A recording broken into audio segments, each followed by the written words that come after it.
துயரக்கூட்டில் உணர்வின்றி மயங்குவார்கள். திருமணம் சேவிக்க பெற்ற சிறப்பினாலே மருவிய பிறவி நீங்கி மண்ணு சோதியில் புக்கார் அப்படின்னாரு. இந்த இடத்துல சொல்றாரு அந்த பிறவி வெள்ளம் அப்படிங்கிறார். அப்படின்னா அப்படியே வந்துட்டே இருக்கக்கூடியது பிறப்பு. அந்த பிறப்பு நீங்கணும்னு என்ன செய்யணும்? அடியார்களுக்கு அன்னம்பாளிப்பு செய்யணும். அதான் அவங்க 2 பேரும் போய் சாமி அப்படி படுத்து உறங்குற மாதிரி படுத்து இருக்கிறார். அவர் போய் துயில் எழுப்பி என்ன சொல்றாங்க அப்படின்னு இந்த பாட்டு ரொம்ப அருமையான பாட்டு. அடியார்களுக்கு அன்னம்பாளிப்பு செய்யறது ஒன்றும் இல்லை. இப்போ நடந்த செய்தி ஒன்று மட்டும் சொல்றேன். ராகவன் ஐயா ஓரளவுக்கு தெரியும் எல்லாத்துக்கும், ஒரு சிலருக்கு தெரியாம இருக்கும். ஐயாவுக்கெல்லாம் நல்லா பழக்கம். அடியேனும் அவர் திருவடி அடைஞ்சு இப்போதான் 1 மாசம் கூட ஒன்றும் ஆகலை. அடியேன் போயிருந்தேன். செய்தி தெரிஞ்ச உடனேயே 6 மணிக்கு புறப்பட்டோம். இரவு 10:30 மணிக்கு போய் சேர்ந்துட்டோம். 11-12 வரைக்கும் அங்கே இருந்துட்டு வந்தோம். அவர் என்ன செய்திருக்கிறார் அப்படின்னு ஒரு செயல். அவர் பென்ஷன் தாரர். அவர் ஒரு வங்கியில் அலுவலராக இருந்து ஓய்வு பெற்றவர்.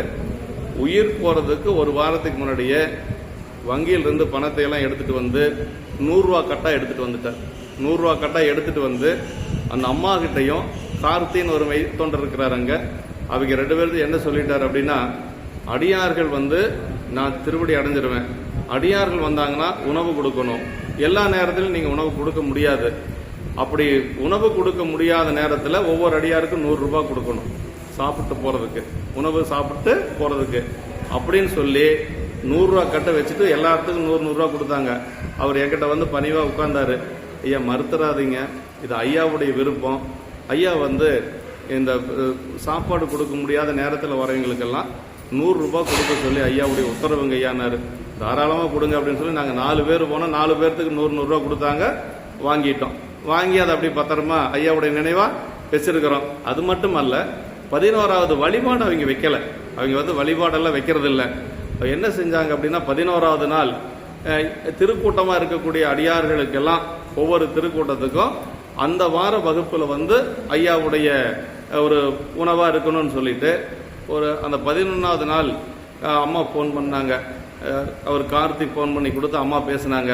அம்மா பேசி இந்த பாட்டை சொல்லி, அழுந்து இடரில் நீங்கி அடியனேன் உய என்பால் எழுந்தரில் பெரியோ ஈண்டு அமுது செய்தார்கள் என்று தொழும்பனார் உரைத்த போதில் சோதியா எழுந்து தோன்ற செழுந்திரு மனைவியாரும் தொண்டரும் திகைத்தினார். இந்த பாட்டை சொல்லி, இந்த மாதிரி ஐயாவுடைய விருப்பங்கய்யா, நீங்க மறுத்துறாதீங்க, 5000 ரூபாய் பணம் உங்களுக்கு ஜிபேவில் அனுப்புறோங்க.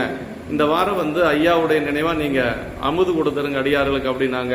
சரி, நீங்க சொல்றதுனால நாங்க ஒன்றும் மறுக்கலைங்கம்மா, நாங்க கண்டிப்பா ஏத்துக்கிறோம்னு சொல்லி 5400 ரூபா அனுப்பிச்சிருந்தாங்க.